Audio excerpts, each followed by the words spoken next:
Bienvenue. Souvenez-vous,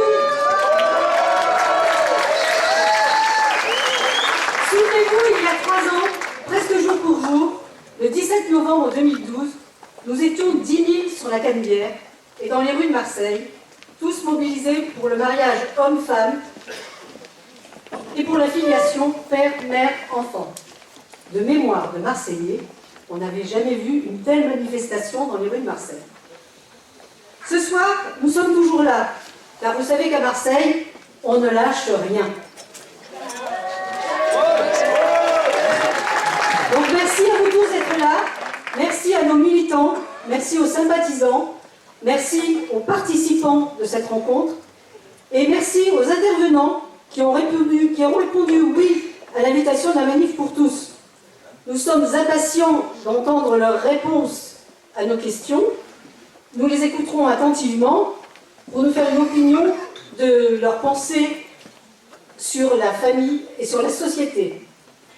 Mais avant toute chose, nous sommes très heureux d'accueillir la présidente de la Manif pour tous, Ludovine de la Rochère.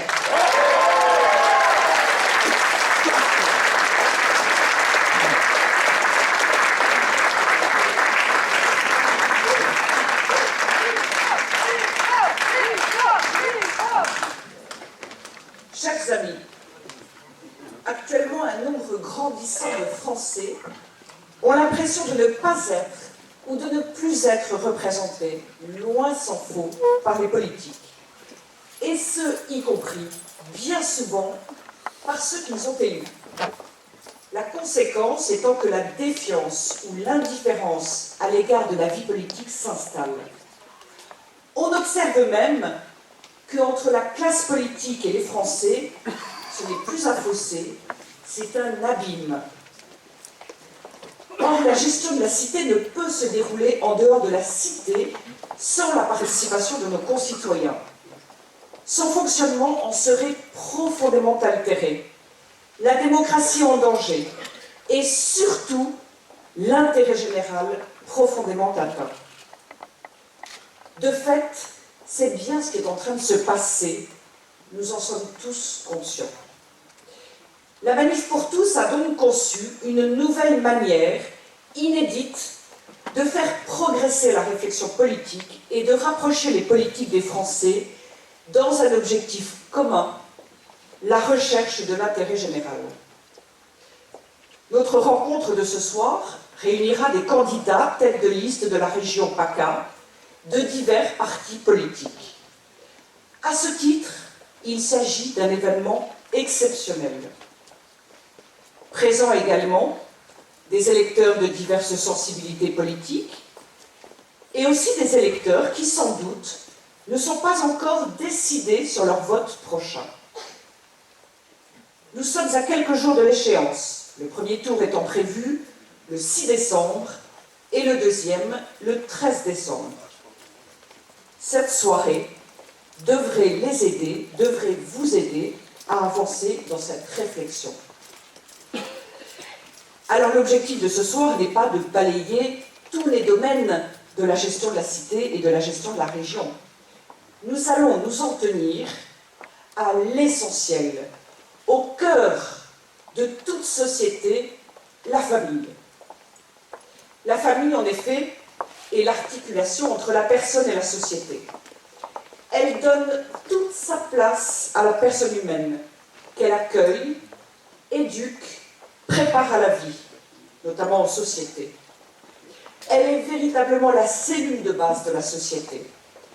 La nation est d'ailleurs une famille de familles. C'est donc en donnant la priorité à la famille que l'on remettra dans une juste perspective tous les autres domaines de la gestion de la cité, économie, emploi, éducation, formation, solidarité, logement, sécurité, loisirs, etc. Et dans l'autre sens, toute action politique dans ces différents domaines, et notamment au niveau régional, impacte la famille.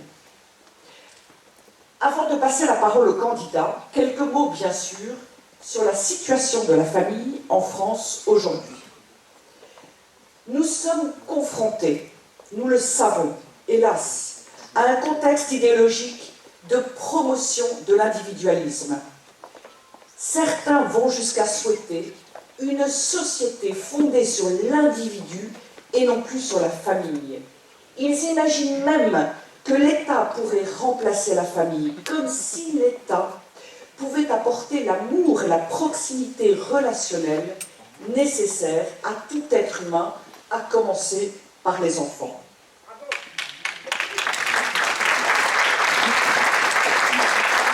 Les mêmes confondent, nous ne le savons que trop bien, l'homme et la femme, le père et la mère, la paternité et la maternité. Les mêmes encore sont en complète contradiction avec eux-mêmes, alors qu'ils parlent d'égalité en permanence, qu'ils confondent avec l'égalitarisme. Ils sont favorables à l'idée de faire sciemment des orphelins de père ou de mère, ou encore d'instrumentaliser des femmes en prônant la gestation pour autrui. Tout cela s'inscrit dans le contexte d'une véritable crise de la famille. Chute du nombre de mariages, augmentation des divorces et encore davantage des séparations dans le cadre de l'union libre et du Pacs, augmentation du nombre d'enfants séparés de l'un de leurs parents, en général leur père, augmentation vertigineuse du nombre d'enfants placés, etc. Et donc augmentation considérable, évidemment, des coûts humains, sociaux et économiques résultant de ces difficultés, pour ne pas dire de ces drames. J'ajoute que depuis quelques mois, l'INSEE constate même une baisse de la natalité. Qui s'en étonnera après toutes les mesures prises à l'encontre de la famille par les gouvernements successifs de M. Hollande, qui, à l'évidence, n'aime pas la famille. Hélas, personne ou presque n'ose faire le constat de ces difficultés, de cette crise de la famille que nous traversons pourtant depuis des années. Et en conséquence, personne ou presque ne cherche les moyens de remédier et encore moins les moyens de prévenir les difficultés immenses vécues par les familles. Nous avons donc, nous citoyens français, nous électeurs, le devoir d'accompagner, d'aider les politiques, tous les politiques, et notamment celles et ceux qui vont demain présider notre région. Les aider donc à prendre en compte la famille et l'enfant dans toutes leurs décisions et actions. Il est temps maintenant de passer la parole aux candidats, que je remercie très chaleureusement d'avoir accepté notre invitation. Je remercie aussi Marie-Paul et toute l'équipe organisatrice de ce meeting, ainsi que vous tous ici présents. Bravo.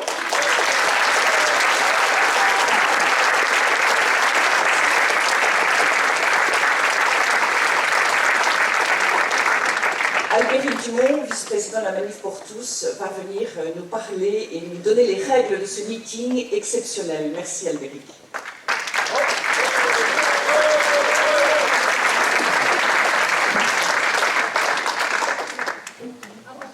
Chers amis, nous avons invité pour cette soirée les candidats tête de liste régionales de tous les partis politiques. Certains n'ont pas répondu à notre invitation ou l'ont déclinée.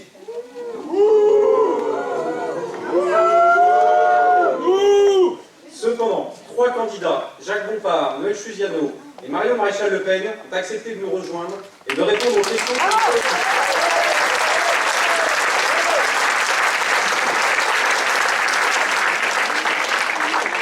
Je vous demanderai, pour les remercier de leur bonne volonté, de les applaudir chaleureusement lors de leur entrée et départ de la scène. Et je vous propose d'ailleurs de les réapplaudir dès maintenant.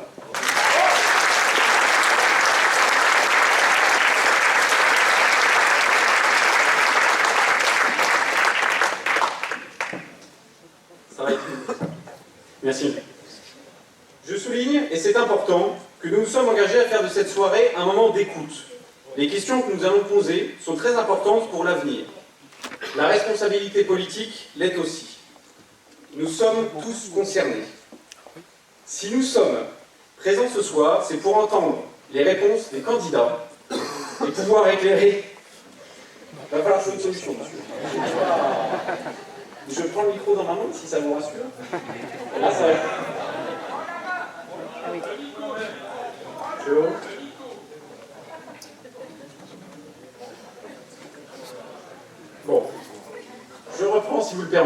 pardonnez-moi. Je souligne, et c'est important, que nous nous sommes engagés à faire de cette soirée un moment d'écoute. Les questions que nous allons poser sont très importantes pour l'avenir. La responsabilité politique l'est aussi. Nous sommes tous concernés. Si nous sommes présents ce soir, c'est pour entendre les réponses des candidats et pouvoir éclairer le choix que nous ferons en conscience dans l'isoloir les 6 et 13 décembre prochains. Chaque candidat va exposer sa manière de voir les choses. Même si certaines réponses formulées par les candidats pourront différer de vos attentes, et c'est inévitable, nous vous remercions de rester respectueux et bienveillants. J'insiste vraiment sur ce point, c'est ainsi que la démocratie sortira du caniveau où elle tombe parfois et grandira. Ne faisons pas comme messieurs Hollande et Valls qui ont toujours refusé tout échange au motif que nous ne partageons pas les mêmes convictions. Ne faisons pas comme monsieur Delevoye, président du CESE, qui a jeté à la poubelle la plus importante pétition citoyenne jamais réalisée en France avec 700 000 signatures. Soyons à la hauteur des enjeux qui nous rassemblent. Je vous remercie d'avance pour votre esprit constructif et pour votre bienveillance. Évidemment, passez une bonne soirée. Merci.